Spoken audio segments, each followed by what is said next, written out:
Dans cette vidéo, nous allons analyser 5 termes. 2 verbes, قل et أعوذ, une particule, bi, et 2 noms côte à côte, Rabb et An-Nas. On va se baser pour cela sur le premier verset de la sourate 114 qui est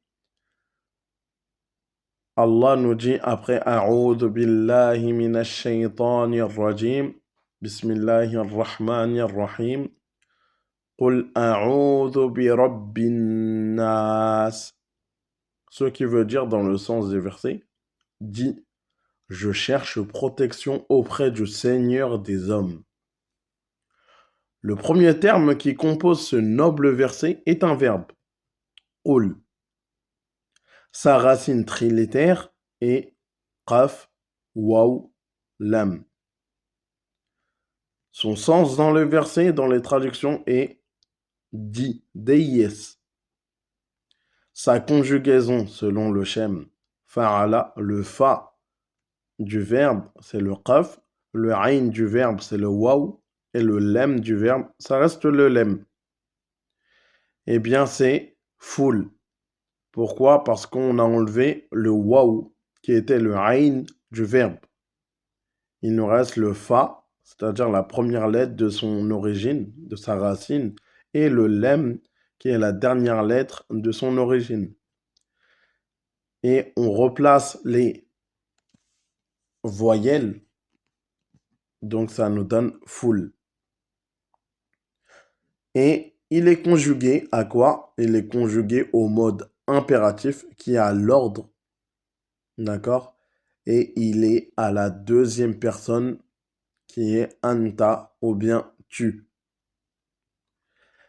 Le second terme qui compose ce noble verset est un verbe. A'udhu.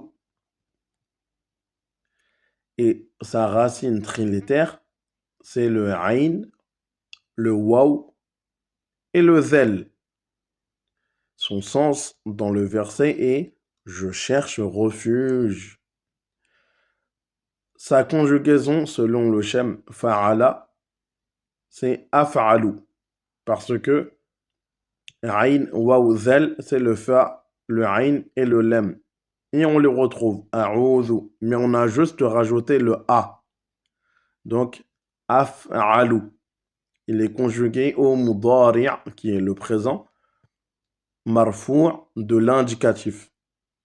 Et le a au début du verbe nous indique qu'il est conjugué à je, qui est ana, le af'alu.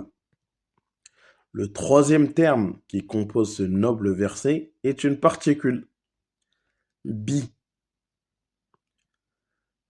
Un de ses sens, c'est-à-dire le sens de la particule dans la langue arabe, est avec.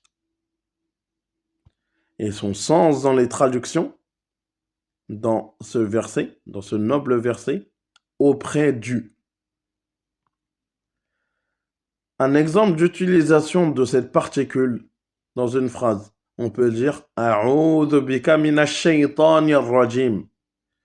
On a changé l'interpellant, enfin, on a pris directement je cherche refuge auprès de toi contre Satan le maudit.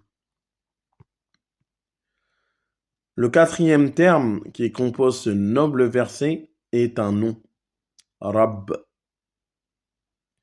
Son sens dans la langue arabe est Seigneur, éducateur.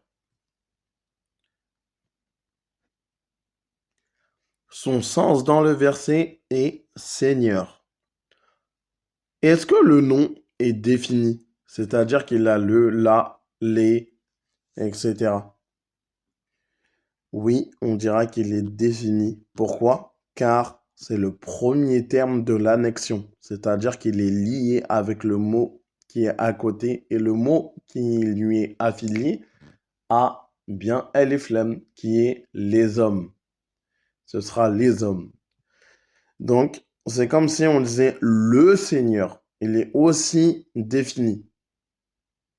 Il est aussi défini. C'est comme s'il y avait un alif lam avant Rabb. Donc, il est bien défini parce que An-Nas, qui est le deuxième terme, est défini et il est en annexion avec lui. Puis le cinquième terme qui compose ce noble verset est un nom. An-Nas.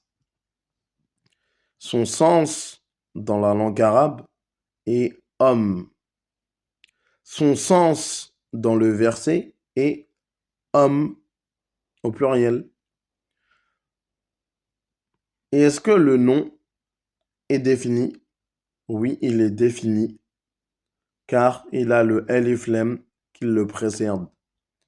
Parce que nous, exactement le mot nom qui nous concerne, c'est nas. Nas, ça veut dire homme. Et comme on a mis an-nas, c'est les hommes. Et pour bien le traduire, comme il est annexé, il est changé avec la particule des hommes. Voilà pour cette vidéo. Barakallahu fikum.